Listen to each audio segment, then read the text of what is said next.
Look at this. I got headphones on. I got a mic going. Baby. If Huh? only people could see you now. Hey, no video. We've gone through this before. All No right, all right, video. all right. Welcome to This Commerce Life. This is a podcast aimed at small, medium entrepreneurs focused on commerce. I'm Phil, your host, and Kenny, your co-host, will join us as well. And we're going to talk to you about the world of retail and commerce and how things are changing in the world. Hello, hello, hello. Phil, how are you, mate? Hey, how are you, Hayden? Yeah, awesome. How are you? I'm well. Thank you. Yeah. Mate, it's late for you. I'm sorry about this. No, not at all. This Don't is apologize. actually our usual time for doing this. Is it? Okay, nice. Yeah. And How are you, Kenny? I'm really good. My wife said the same. She goes, "Are you late tonight?" I said, "No, this is the Yeah. old regular time." Is it? Yeah. Yeah. But for Hayden, for us, it works in the West Coast because Yeah. dinner's done, etc. For him, he's a night owl, so it doesn't really Yeah. matter. Yeah. But for Yeah. most of the guests, especially, do you have young kids, right? I do, mate. Yeah, and So I it's- wasn't no. sure if they were going to be down in time for me to shoot out. We've got a common room where we live, so Got it. yeah. 10 minutes ago, I was getting Zave, my little boy, down, and I thought, is this going to happen? And then Yeah. it's all of a sudden he just rolled over and went to sleep, and I quickly shot out the door. So yeah, kinda worked out well. You could have always just texted. Oh or yeah, you could have pinged us. Yeah, definitely. Hey, no, it worked out Kids. well. You wait. Yeah. No big deal. No big deal. No It, big yeah, deal. it is kind of funny. We landed on this time and we've been on this time, but I guess of late we've done earlier We've been all over the episodes. place. Yeah. Different days, Yeah. different Yeah. times, daytime, Yeah. afternoons. I mean, it's Yeah. not kind of. I don't mind mixing it up a little bit. What we really try to do is just make sure we bury one a week. Yeah. That's the key, isn't it? Right. I know. Yeah. Yep. Yeah. Staying consistent with it. I like Well, to be like because that you're up too. to what? What are you on 60 now? I just No. recorded episode 60 today, actually. 60 today, okay. Yep. Okay. Yep. And it's been one a Okay. week as well. That was sort of the cadence that I wanted to stick to, and I've managed to maintain it, which has been great. That's pretty Yeah. good because I mean, Yeah. at least there's two of us, so like we can push each other. Mate, yes, I know. And there is quite a bit that goes on behind the scenes, I don't know that part. Booking That's- guests. Yeah, well, we don't all have a Phil, Yeah. Oh, no, you should try to listen. Hayden, I appreciate you. Yeah. Well, Joe Rogan has a Jamie. Kenny Vanucci has a Phil. I have a Phil, Yeah. and I'm not even a Joe Rogan. No, not Oh yet. man, Joe Rogan. I know he's Joe killing it at Rogan. the moment, isn't he? He's killing it, but he feels a little unhinged. Like You think? I don't love him. You know what I love about him? What I love about all podcasters Mm. is when you start to get into it, you find the ones that have been doing it a while, they've got a method, right? And like the fastest that they can get from like the skin to from the rind all the way into the core of the matter Yep. is the most amazing parts of them, right? Like Joe Rogan's like that.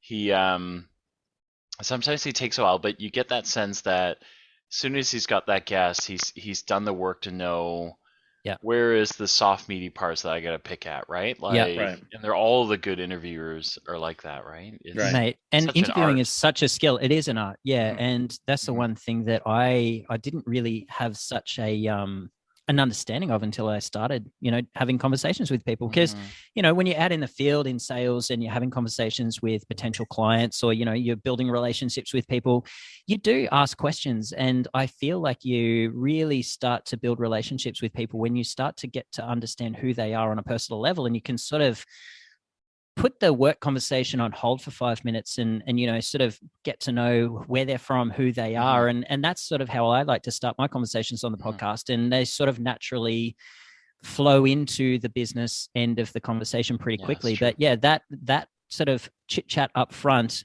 it can become a little bit cheesy at first, but I think it's really important just to I break the ice. personally like it. Yeah, I like yeah. it. I like the fact. Yeah.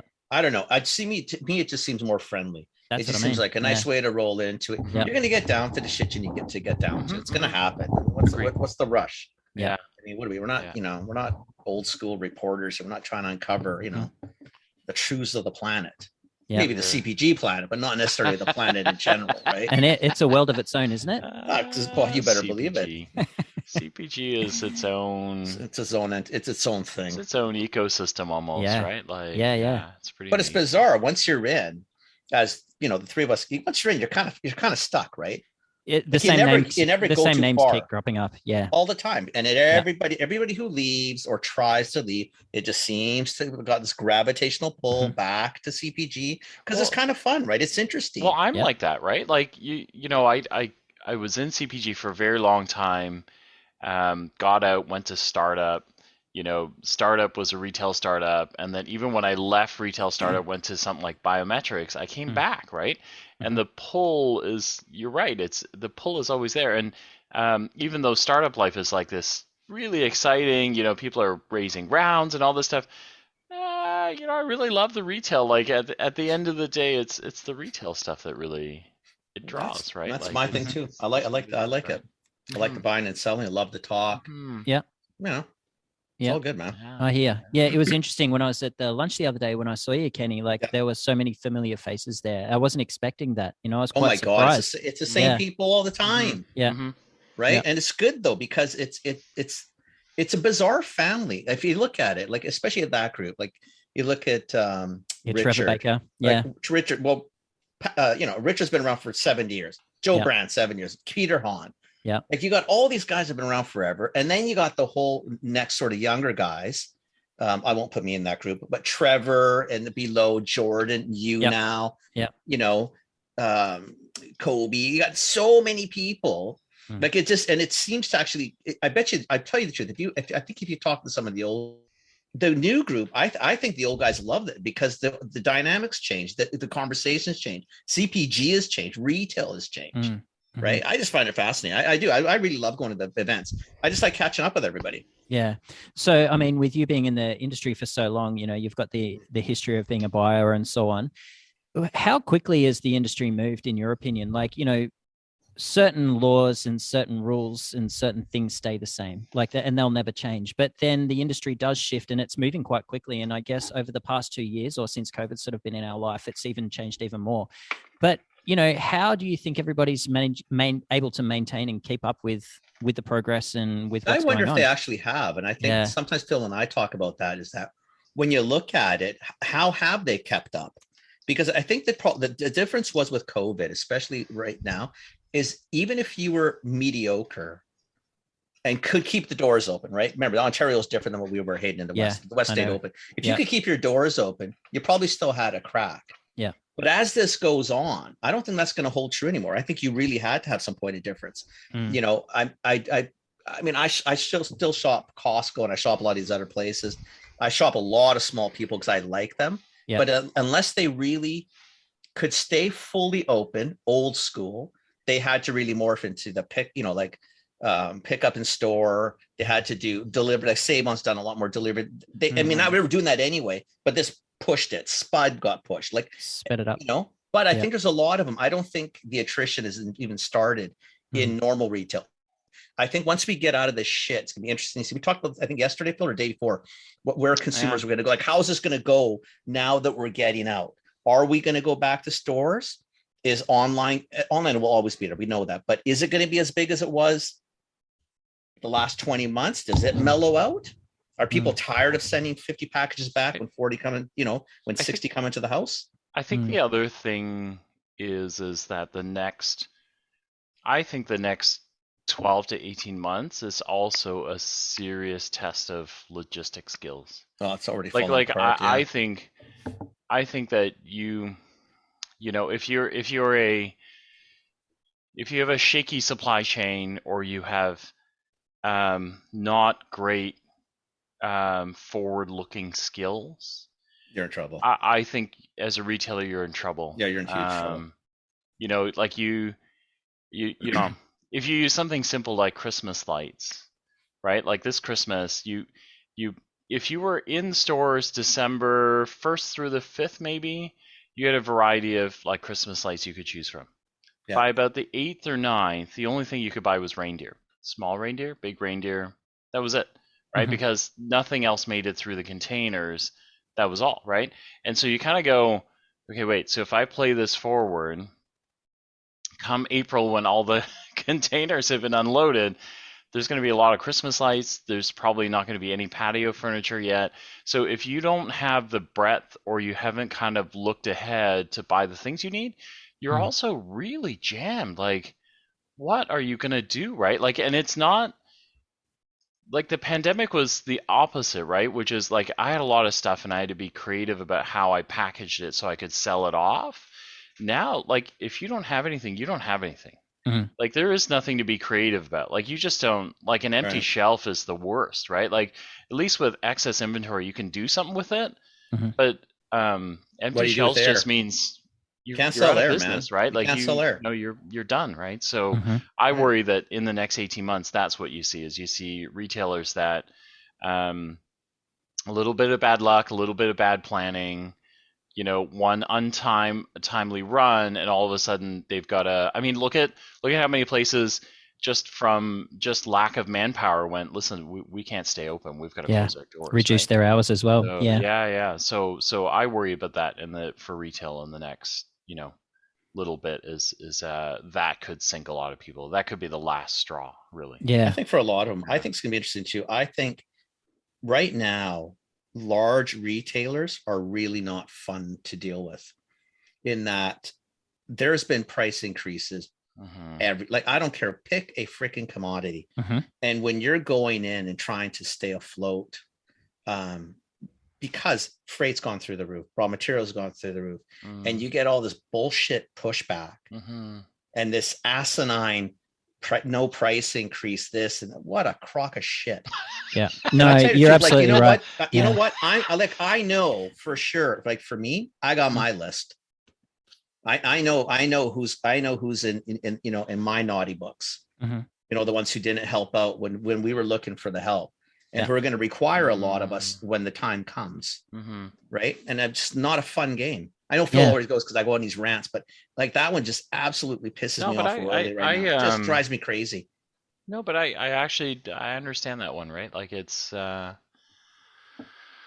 boy, it's gonna. You may as well introduce yourself. It's people know who's on the show with Phil and Ken because we basically just started talking to you. So go, Hayden, please introduce yourself. Let us know who you are. No worries. So my name's Hayden Thomson, and I'm the host of the Pack Heavy podcast, which is very, very similar to this podcast. Actually, we share a lot in common. Share a lot of guests, including each other. Yeah, exactly. And so I had you back on in, it's almost 12 months ago. It was in February last year. You were episode 13. Really? I had to go back and have a look. Yeah, it was. Wow. And so, just recorded episode 60 today, which was great. And I've been releasing an episode a week, just like you guys. That's pretty cool. Awesome. Yeah, but my full-time role is I work in business development at Foodpack, which is a packaging company in Vancouver, and we primarily sell to food-based businesses and help them package up their goods. And just speaking about logistics, like I don't think people understand the impact that the cost of logistics has had on business. Like a great example is pre-COVID, we were booking a sea can or a shipping container for, anywhere from call it $3,000 to $6,000. Right. And now you could book a sea can for $27,000 to $30,000. Right. Like same can, same place, same destination. Exactly. Nothing's changed. Nothing's changed. If you're lucky to get one. Yeah. If you can find one. If you can find one. So not only the cost is increased, but then the lead times have just shot through the roof as well. Yeah. And right now, because of the floods in BC, there's not only a backlog of, freighters out in the bay waiting to unload here. And the same is true down in Seattle and LA as well. A lot of, But then once it actually arrives here at port, there aren't enough trucks. And obviously with a lot of train lines being taken out with the floods through the Rockies, there isn't the logistical component to actually transport the go. So we've got stock that's been sitting, at the port, they call it, since prior to Christmas that we just can't even access. So we've just got stock sitting here that we can't even get into our warehouse and we can't get into our clients' hands. So it is a challenge, and there are ways around it. Like you can always fly in small quantities ahead of ocean freight, and obviously there's a cost associated with that because it's not cheap to fly we did stock. That with you on the project we had. Exactly. But just to circle back to the cost of freight, I think that, businesses to maintain and keep their doors open have obviously got to increase their prices and pass it along. And if these retailers aren't accepting price increases, it does make it really difficult because everybody's margins are already so thin, Well, I just don't think they understand the game. And then and it's funny because I truly do like Save On Foods, and I like Daryl Jones, and I like that whole crew. But I'm really pissed at these commercials that come on, and, BC's had a tough time, and, we're here for you, the people, and we're making sure that we maintain those low prices. I'm thinking, you're screwing all the people that are trying to supply the people who've been suffered by these things. You know, Mm-hmm. we're all going to stop sooner or later. We're going to stop selling to people, because if you can't make any money, like, what are you doing this for? I mean, this, you know, we got families too.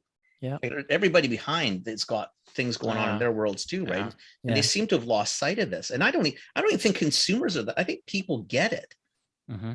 We've talked enough about it. It's ugly out there in a lot of ways, right? Yeah. I was reading some interesting articles, like the cost of a shipping container, obviously, was the reality of the price pre-COVID where it was, where it should have been at, or was it completely underpriced, or are we overpriced now? And where's it all going to wash out? Or, you know, it can't stay where it is. That's the interesting thing. Yeah, I know. Yeah. Supply and demand. So wait, what's it at now? Yeah. Like I said, anywhere from, you know, $27,000 to $30,000. Yeah. Asia's expensive. Yeah. There's a shortage of containers over there. Europe isn't as bad, but a can from Italy, a 40-foot can, could still run you between, let's say, 16 and 20,000 US. Right? It depends. You know, it's any given Sunday as well, right? It's again, there's the consistency. So how do you build into that? I don't know. But it's a funny, I guess, the flip side of that, right? Because Kenny knows this about me, as I follow kind of all the tiny home movements and things like that. Oh, yeah. Yeah. Shipping containers has been a thing here, right? Like, I guess is it really expensive to send them back, right? Because, like, they're super cheap to buy. Like, you could buy a container here. They're harder to find now too. Even that's changed. Like it's gone up a little, but it was like $4 or $5 grand. I think they're kind of run around the 10, 11 mark, but you seem to be able to get containers here. So they're not going back, clearly. That's the issue. Like, they're not going back. Yeah, exactly. And I think there are some stories out there, and you know what, I probably don't have as deep a level of an understanding as to comment on this, but I did hear somewhere along the lines, or I read it, that they're sending back a huge volume of empty containers back just so they can fill them back up again. Just so you can fill them. Yeah. Well, anyway, it's not my area of expertise. Nor ours either. All it does, though, it does impact how it does. And I think it's going to be one of those things. It's you know, I think it's funny. I think, Phil, this is where Phil and I have had some discussions on different things too, is I think this is where a lot of the local aspect might come back into play. So you know what, when I'm going to you, Hayden, saying, listen, I need bags for the next run of tea. Yeah. You know what, but I don't know if I really care if I pay 25 cents more a bag. Can I do it local? Can I get it in Canada? Can I get it where I don't have to worry about bringing shit from overseas? Yeah. That's extortion. Yeah, it is. But then you dig even further down their supply chain, and the raw materials of plastic that extruders get to produce the plastic materials to, you know, print on and convert the bags. The raw materials are all coming from Asia as well. So no matter what, somewhere in the supply chain, it's definitely not all localized, you know? No, I get it. I think I'm wondering.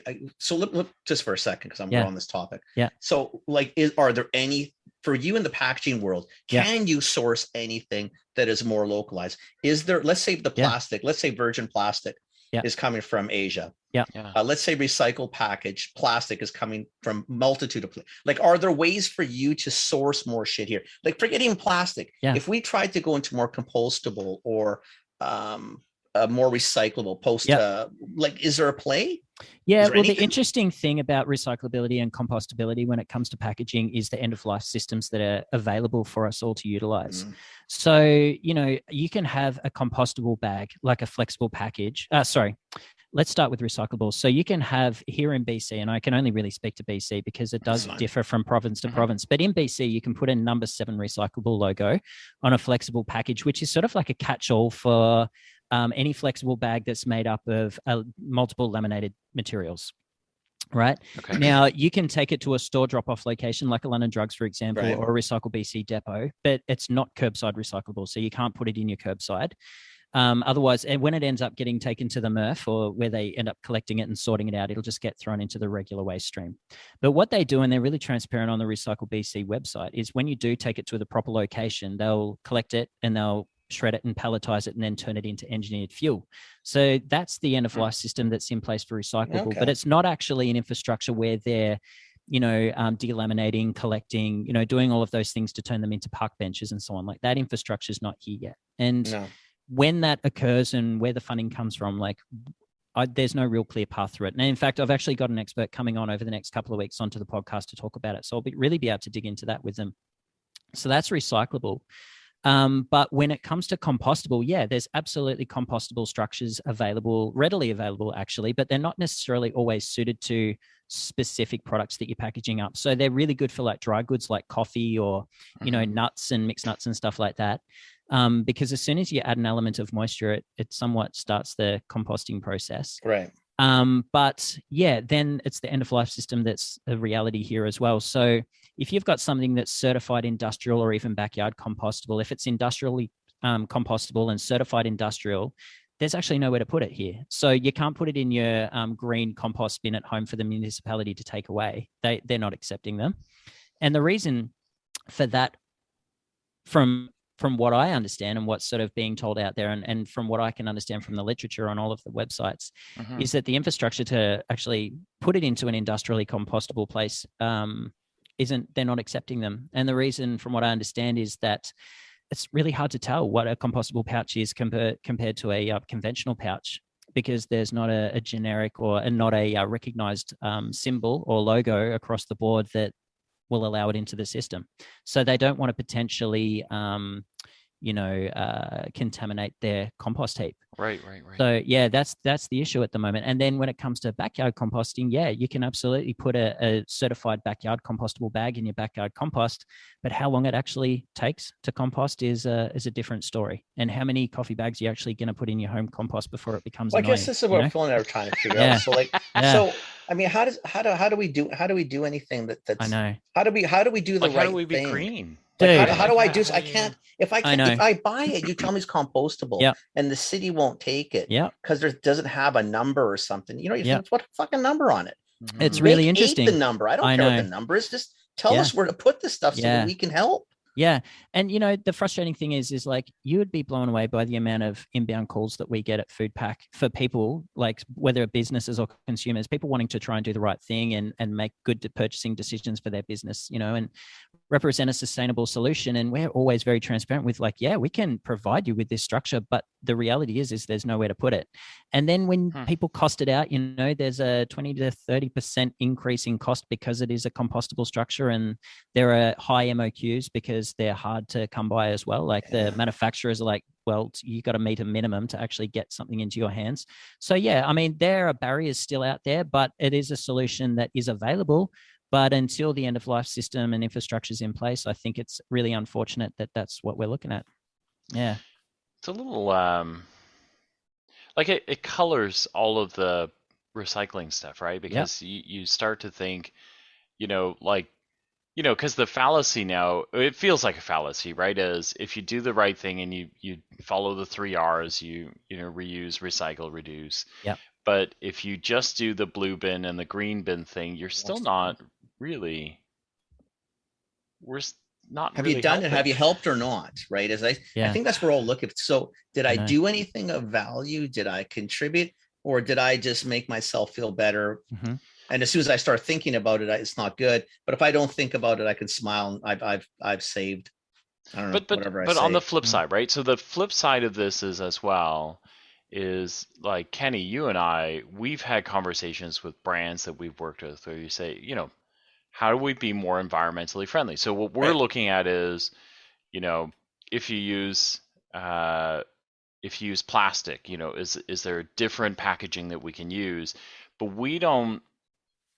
I have never taken into consideration that even if I get them in from plastic into a cardboard, container or a paper compostable thing, that there may or may not be a system for the product I've chosen. Yeah. Do you know what I mean? Like, so it's a very myopic view that I'm putting it in something that's going to be environmentally friendly if there was somewhere for this to go. Right? Like, but I didn't know. I've never asked that question because I just assumed again. Yeah. If it says what it is, and I'm reading it and I'm doing my part, I'm thinking makes my brain hurt a little. I've done my part. Like, and then you find out later we do talk about it. We're thinking, well, you didn't really do much of anything. I mean, you tried. Yeah.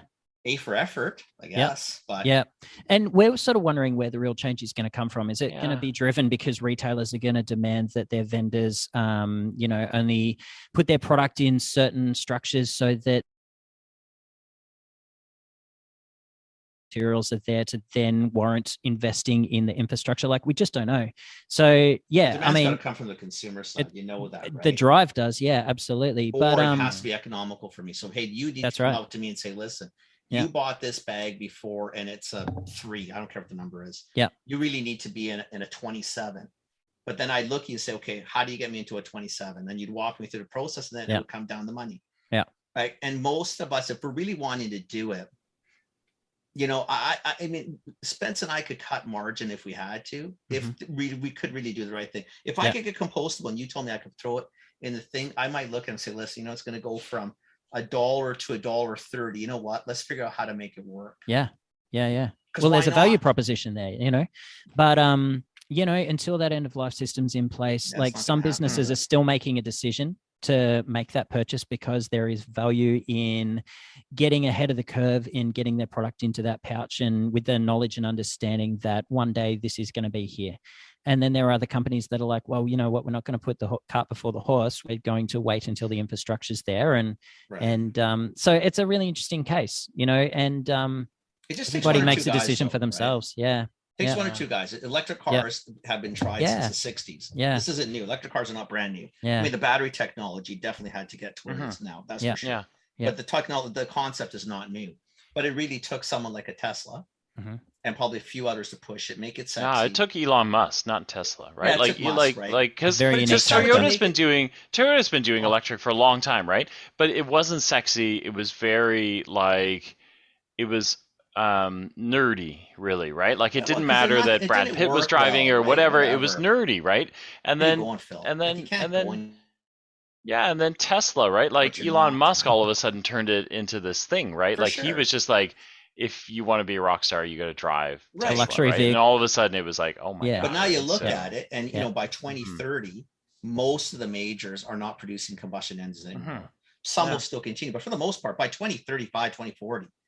Yeah, you're not going to hear anything. You're not going to hear any cars anymore. Didn't Ford just release an F-150, an electric version? They did, and it's selling like hotcakes. It's crazy. I believe it. Yeah. I mean, Ford, the Mustang's electric or has an electric option. Yeah.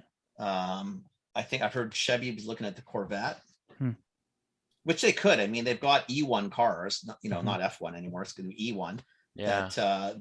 I mean, it's there, but again, it just sort of takes that 1 or 2. And maybe the thing is, like, even for us, if it's compostable and even if it goes into the trash, the theory in my mind would be, okay, it's still in a landfill with a ton of stuff that's not going to go anywhere, but at least this will be gone. Well, no, not necessarily. No, seriously. Yeah, no, because landfills are made to encapsulate, right? So they will put it in the landfill and then they cover it over to encapsulate it. So there's no oxygen and there's no anaerobic digestion to actually start the breaking down process. You got dirt and bugs and worms. Come on. Not there. It mummifies it. So it'll still be looking exactly the same in X amount of years. Well, that's great. But where I think the real change is going to happen is in bioplastics, like seaweed-based plastics, and that seems to be where a lot of innovation is occurring right now. Corn's been around for a long time, right? The corn-based, yeah. There are issues there as well, and I don't want to sort of like shine the light on a lot of negativity today. But yeah, I mean, GMO or non-GMO corn, like there's a lot of issues around that in some people's eyes. But yeah, bioplastics and seaweed, because seaweed's a renewable resource, it grows really quickly. It helps to sort of sequester carbon from the atmosphere. Right. I mean, bamboo, I guess, does a lot of really good things. Too. Bamboo, yeah. But there's a lot of innovation and work being done in universities and companies doing R&D, and I think that's where the real future lies, and it sounds really exciting to me. Yeah. Wow. Yeah. That'll be good. Crazy world packaging, eh? Isn't it? It's it's beast. So I started prior to working at Foodpack. I was the food service sales manager at Salt Spring Coffee, and I was laid off when COVID hit. Like our sales, or my sales, food service dried up overnight, like gone. So I was laid off. I think it was initially the layoff period was 6 weeks, and then I got laid off for another 6 weeks. So then it was 12, and then it turned into 5.5 months. Wow. At which point I'm like, all right, I've got to roll. And I actually got let go from Salt Spring because they were moving and changing their business and the way that it was structured. And I started to look elsewhere and tried to figure out what my options were. And I found a role at Foodpack, and I've never been happier in my career. It's been awesome because prior to Foodpack, I'd only ever been in the hospitality industry, really, like managing cafes, been a barista, working for coffee roasters, and, really embedded and really had my heart and soul in the coffee industry, just pouring lattes and just loved it. And I've still got my finger on the pulse in the packaging industry. Like I'm selling packaging into the coffee world, and that's been awesome, and keeping relationships there and speaking the same language as them. But yeah, I mean, that was part of the motivation for starting the podcast as well, because getting to know a new industry is really challenging, and getting out and speaking to clients about their businesses and what challenges and what their focuses are and so on was just awesome. And I thought, well, I'm having awesome conversations with these people, and surely it's going to bring value to other people as well. So the idea of the podcast came up, and here we are today. So I love it. It's been great. Yeah. That's awesome. Yeah, I love it. I listen to it all the time, and I think I think that the work that you're doing, because where it makes a ton of sense. So when Kenny said, "Hey, we should have Hayden on," and I've talked to you before, yeah, and then we were like, you know what? Like we have so many little brands, yeah, that are around that struggle with this precise thing, right? Like they make it and they realize like I gotta put it in something. Yeah. Where the hell do I put it in, right? Like where do I go, right? Like the Sasha actually said that he went on Amazon and bought packaging for his product, right? Because he was like, I don't know where to start, right? Like I got to start somewhere. Listen, talk to phone Hayden. Yeah. Sorry. Yeah, actually, that's a good one. Sasha's Get Sasha to phone you. Yeah, that'd be great. When did we have on? Last week, 2 weeks ago. Did you? I think it was it last kid, right? I have no idea actually. Couple weeks ago. Nice man. Got a cool. He's got a cool snack, but dude, same he thing. has got the most delicious snack off Amazon. Like you can't buy shit like that. Well, I mean, it's not necessarily specialized and oriented specifically for the product that you're putting out there, because every product or every every food-based product has a unique sort of requirement around shelf life and barrier protection and so on. So you will build a package around it. Oils, whatever. There's a million different things with this stuff. Yeah, exactly. Yeah. So that's sort of what I've been focusing on now. But yeah, that is a whole world of its own. And we're just talking about sort of the small world that the CPG industry is, and the packaging industry is the same. And I'm sure all industries are exactly the same. Like it's very, everybody knows everybody, which is really cool. But yeah, on LinkedIn, I find it an amazing resource to get out there and learn who all of the names are that you need to know and start conversations. And yeah, hey, thank you very much for the intro to Richard from NSC as well. That was a great conversation. I learned a lot from Richard. He's a beast. Fun. He is fun. He's fun. Yeah, he's a cool dude. He's fun to talk to. Yeah. See, so that's a funny one.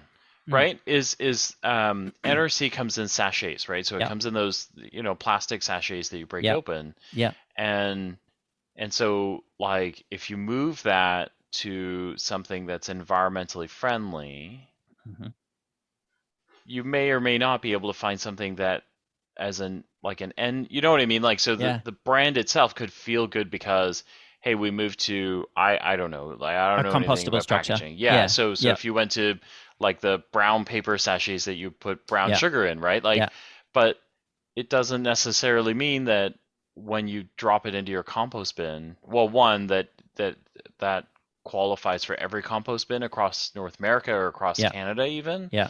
And then two is it could just sit there, right? Yeah. Like, yeah. So I had a guy from a company called NatureFlex on the podcast because I wanted to discuss with him sort of what the ins and outs of it were as well. Right. And so they sort of tend to use the language earth digestible. So say, for example, so it's a plastic made from a wood-based fiber. And it's actually like a cellophane. It's cellulose. So it's wood-based fiber. Like Trex, like same idea, the deck materials? The what, sorry? The deck materials, like your building materials, like Trex or... Oh, I don't know. I'm not too sure. Because that, it sounds very similar. Yeah. So anyway, this is 100% compostable, backyard compostable. But if it doesn't end up in the landfill, and say, for example, because the issue with like a small wrapper, like you think of like a Snickers wrapper or something like that, as soon as you rip it, you've got two pieces, so to get those two pieces in the same place, it's very, very difficult. So the sort of the language that they use is that their products are earth digestible. So say if it doesn't end up in the trash, or if it doesn't end up going into a composting facility and it ends up on the side of a road or in a stream or in the ocean, it's going to digest or be digested by the earth. So it is a good solution in that case. It's not just going to sit there for 1,000 years. That's actually kind of interesting. I hope as long as it doesn't promote litter. Yeah, well, exactly. But the reality is that some of it's going to escape. Yeah, it's nuts. You got to go to the lowest common denominator of man, right? I mean, we can throw it all away. The oceans will be filled with all this earth digestible stuff. It just takes the earth a little while to digest it. Yeah. Well, because that's the other thing too, right? You can't have stuff just sitting around. Yeah. Waiting. We got to do something with all this stuff. Yeah. So Right? you're both consultants. So you're obviously having conversations with businesses as well, whether it's about packaging or you name it. All of it. Yeah. So, I mean, was that the motivation behind starting the podcast as well, in that you guys were having conversations that you thought you'd bring to the world, or how did you guys get started? Don't you love the fact that he's on our show and interviews Asking the questions. You're welcome. I love it. I love it. He's such a good interviewer. Can't help myself. Like he's gonna make our podcast his podcast. We're gonna get gobbled up. Yeah. It's funny actually, because we didn't really. The only motivation on the opening of the podcast was that we liked talking to each other, and we wanted to talk to each other. So, so literally that's what it was, right? And so we started that, and I said to Kenny, I know how we're going to do this, right? And he was like, I don't know. And I go, I got this, right? Like I'll go set this up. So I disappeared for a month, got everything, kind of plugged in, and then, just call me, like Zoom, let's Zoom, and then let's just. And I think we did one dry run, maybe, and we might have actually put that out too. And then we went everything. I don't think we had anything in the can. And then, but it's evolved a lot. Like, so when we first started, it was very like CPG industry news. So we zeroed in on retailers, what retailers were doing different, and then we realized that there were all these, like, both of us really love. Brands that are growing, brands that have figured out how to do things differently. And so, like it's evolved, right? Like right off the get-go, we realized, like the industry stuff it's sort of interesting, right? Like we're all kind of like trying to keep our ear to the ground, figure it out. But there's like this whole other world of like things that we have answers for that people may not have answers for, right? Yeah. And that's kind of where it went.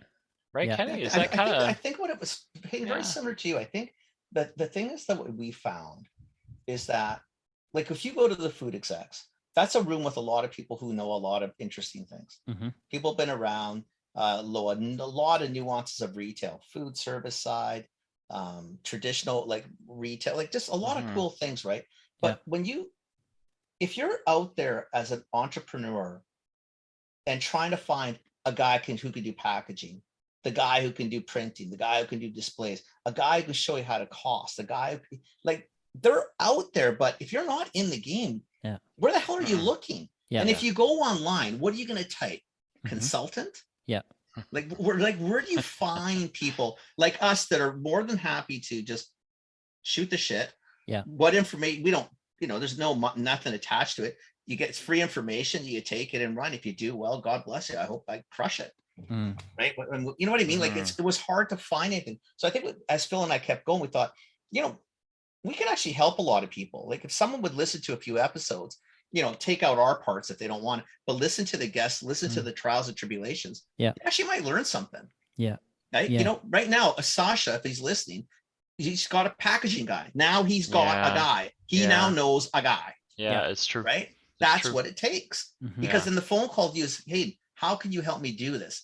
And then he'll ask, hey, I need a pre-pack guy. And you'll say, okay, listen, I know a guy, little boxer, whatever it is. Listen, Hayden, the thing about Sasha is the product he has, massively addictive. It's fucking delicious. What is it? I didn't listen to this episode.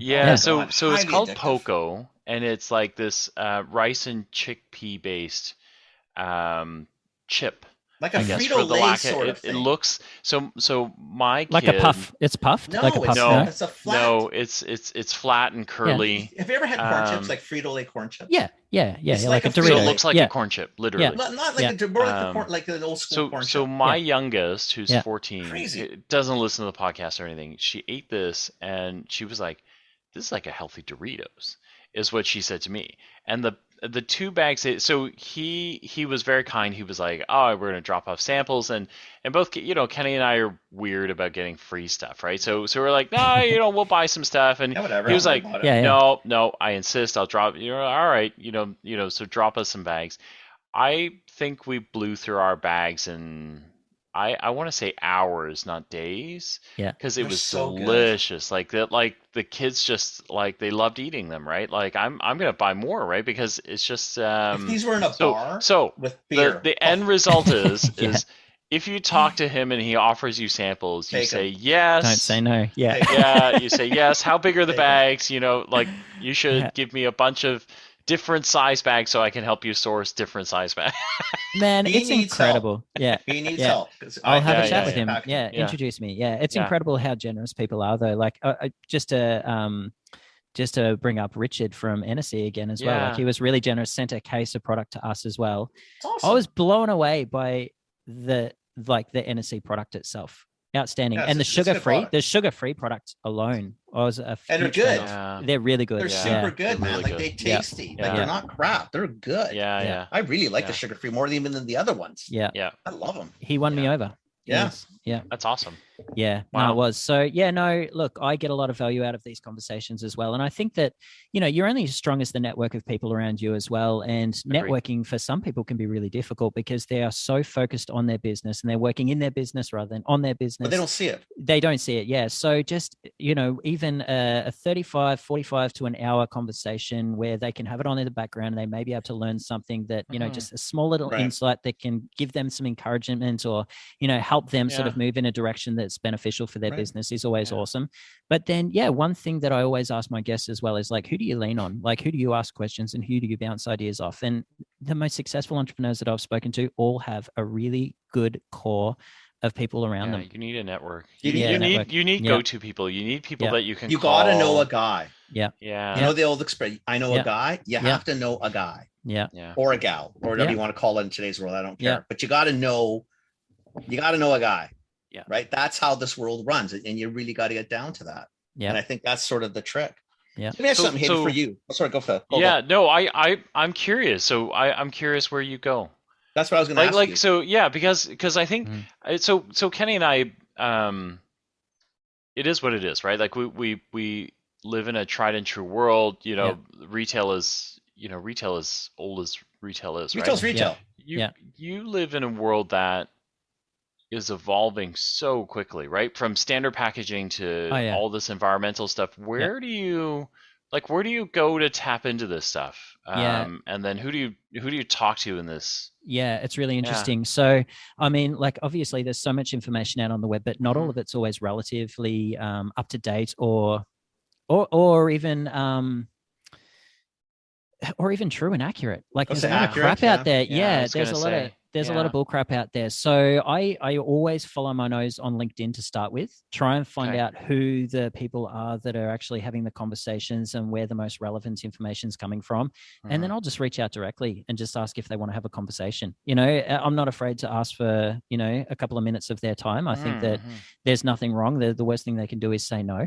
Yeah. And it's amazing how willing people are to talk. 90% love to talk. And you know what? Why not? Right. Yeah, exactly. So that's where I try and get a lot of my information from. But then I think it's never been a better time to actually get out there and like even people like Andrea Gray Grant from Good to Grow. Like I refer people to her quite frequently. Like she's a consultant out there in the CPG world, food-based primarily, and she's doing amazing things here. And she's got short courses that can be leveraged online, or for the longest time she had like actual like in-person classes, but they got put on hold because of COVID. There are so many people out there that have got these short courses on, and there are books, and there are just so many resources, podcasts like you guys. It's amazing. But yeah, I always start with LinkedIn. Just see where the conversation's at. Right. Yeah. So in terms of your podcast, Hayden, when you're from where you started to where you are today, how much of it, what are the changes that you've made and are have seen, and where are you going to go with it? Like we've changed a lot. We told you we started different. How did you like? Where are you going? Yeah, primarily the actual like foundation of it hasn't shifted much. Like it's a conversational style of episode. The style of questions that I ask has shifted, and it's just natural that you get better at the craft of interviewing people as well. So, I mean, I think that a lot has evolved there. I've started to bring in some advertising revenue. So I've got a few sponsors for the show as well. So that's been really cool. Awesome. So I do a shout out to some sponsors at the front and at the back end as well.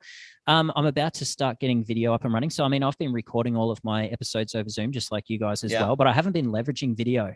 And I think that that's a medium that is totally underutilized by me, and I can do more with it. So that's something that I'm going to have a play with over the next couple of months. But yeah, I mean, it's just something that I refine over time, because I don't want it to sound like an excuse, but I mean, It's busy being a dad, and it's busy having a full-time job and trying to, you know, maintain a career and all of that kind of stuff. And to do a podcast on the side and put as much time and effort and energy into it that I want to, the reality is that I can't.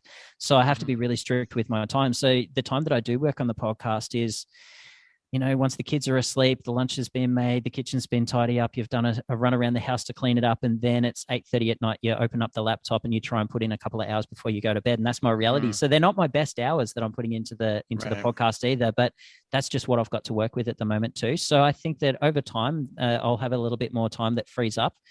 And the good thing as well is that, you know, Foodpack have been really supportive of the podcast as well. And I record my episodes during business hours too, which is... Well, it's not hurting them either. We are talking about them as well. So absolutely. It goes hand right? in hand. It goes hand in hand. Yeah, 100%. For sure. Yeah. How old are your kids? Yeah, so I've got a 2-year-old and a 4-year-old. Oh. Yeah, my little boy is 4 and he's just a whirlwind of energy, mate. And we just cannot drain his battery enough. And then my little daughter Hazel is just a sweet little thing. Yeah, that's amazing. Yeah, they're so young. Yeah, wow. I know. Actually, on the weekend it was a funny story. So I can't remember if it was Saturday or Sunday. It doesn't matter. But we had breakfast as a family, cooked pancakes. We set them up with their coloring pencils and texters and stuff like that at the kitchen table. And then Ash, my wife, and I started to get the dishes done. And we turn around and they're both drawn all over their faces. So they had like ink all over their faces. That's and amazing. That was hilarious. Yes, that was the morning. Hilarious. That was the morning. Awesome. Then we got about our day and we couldn't get all the marker off their faces. So we had 2 kids through the day, like all around town with marker all over their faces. And it looked like my boy like had a little unibrow, right? It was funny. Yeah. We get to Canadian Tire and do a little bit of shopping there. And then my wife, Ash, gives Hazel, my daughter, the keys to the car to keep her hands busy while she's putting her in the car seat. And Ash closed the door and realized that that Hazel still had the keys and she locked herself in the car. And we couldn't get in. And then like Hazel just wouldn't hit the right button. We're like, come on, hit the bottom button. Got roadside assistance. So BCAA came out pretty quick and unlocked the car. But there was a couple of minutes of panic and a bit of laughter. For sure. We've all done that. We've all done it. Just so you know, we've all kids. done that. We've all done it. I did it at 7-Eleven. I locked her in the car and she was I don't know, like 16 months. Yeah. So, you know, and then panic, just absolute sheer panic. Yeah. I think they're the joys of being a parent. Yeah. I think in my neighborhood, I'm known for like the morning rushes to get them to school and stuff like that. I think my neighbors would tell you that I'm the guy that leaves the door open on the car. Like while you're driving off. No. Well, no. Yeah. But there are moments like that as well. Yeah. There are moments you're like, if I just one little nudge and then it'll be quiet for a long time because they'll just But that's not the one I wanted to tell you. But but like you're dashing them to school, and then I'll come back and all the car doors are like wide open. Everything's just wide open. The keys are still in the ignition. I'm like, oh my god, I wonder what I look like with all the other parents, right? I must look like this crazy tornado man. When you come back to the car from dropping them in the class. Yeah. It's like the party's still going and we just left it there, right? Like, God, so. I know. That's the fun of games, right? Parenting is awesome. It's absolutely changed my life. And it makes you think about things that, I never used to really think about the future that much, but I think about the future a lot, the kind of life that I'm trying to etch out for our kids, and what's important in life is sort of more of a focus now than it's ever been. Yeah. That's cool. You're dialed into this. So I want to ask you one last question, because something that Kenny and I are starting to really dial in on, right? Like, so the conversation earlier about thinking through the entire compostable thing, I think is it's a kick in the seat in the pants, right? Because you just like you think you're doing great, and I think it to me, I feel like all of this is a kick in the pants, right? So the story I've told a couple of times now is I have started to try and figure out how to be more sustainable in all the things I do, right? So everything. So it's been difficult buying, I don't really need new clothes or anything like that, but and I'm not ashamed to admit, like I'm pushing 50 and I like buying clothes from Costco, for example, right? Yeah. But I don't do that now because I realize these are not really sustainable. Do you know what I mean? Like I'm going to buy stuff that's going to wind up in a landfill and will probably never break down ever, right? Yeah. And so I've started trying to figure this out, but every time I think I learn something, it gets more complex because I don't understand, like the claim of like, well, this is sustainable and we did this properly, and you kind of go, yeah, but you're still going to mail it to me. So Yeah. the carbon footprint, like, there's just like there are all these things, right? So I don't know. I guess this might wind up being a recurring question, and listeners might hate it. Do you have any like tips on where we start with this crazy stuff? Like, when it comes to packaging itself? Yeah.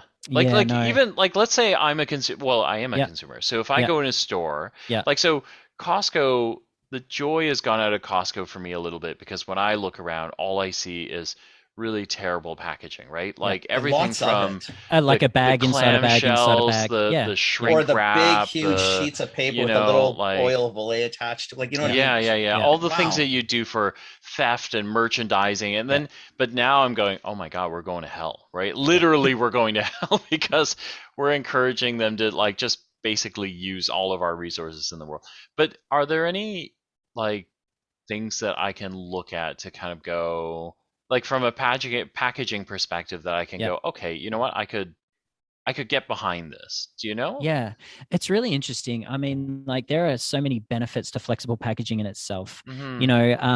So the material, like the raw materials, the volume of material needed to package up a product, if you're putting in a flexible packaging, is a lot less than if you were using like a plastic jar or a glass jar or a container or something like that. Like the weight in itself and the volume that you'd have to ship, like 1,000 jars versus 1,000 flexible bags, is very, very different, right? Okay. So I mean, there are benefits in that respect. But if you're talking about like the plastic material, we always come back to like, what's the reality of the end of life system that's currently in place, and what direction is it heading in? And like, who's going to support recyclability? Who's going to support the compostable avenue that it is all going to go down? And we're not too sure on like what the future looks like. So that's why I'm really excited to have this conversation in a couple of weeks with this guy, because I think that I'm going to learn a lot from the conversation as well. So I mean, even though like packaging is something that we absolutely focus on at FoodPak and we do very, very well, even though we are deeply embedded in the industry, there's still a lot that we don't even know about it.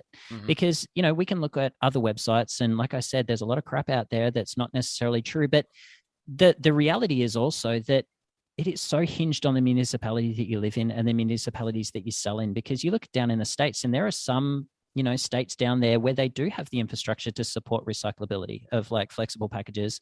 But if you're selling, US wide, or if you're selling Canada wide, like, it's just going to be totally hinged on where you're selling the product and what their reality is at a local level. So yeah, I don't know, mate. Like, okay, it is really interesting to know what the future holds and what kind of time frame that we're looking at. Like, I think that's the $1 million question: is all of this like 5, 10, 15 years away? Like, I don't know, and I don't know where the money's coming from. So that'll be something and some questions that I'll be looking to ask as well. So yeah. Oh, I'm looking forward to this. I'm looking forward to this one too. I mean, we've both been on this. Yeah. A lot lately. Yeah. But I mean, you just mentioned like electric vehicles before, and like, it sounds like a really great choice, and it is in so many ways. Right. But even like the batteries, where are those minerals? They're being mined out of And how long? That's being taken out of the ground. Right? No, they're not. Well, 7 years, right? Really, like they last 7 years. Then you got to start thinking about replacing them, right? But nobody knows what you do with like Leaf. Nissan Leafs have been around a long time, right?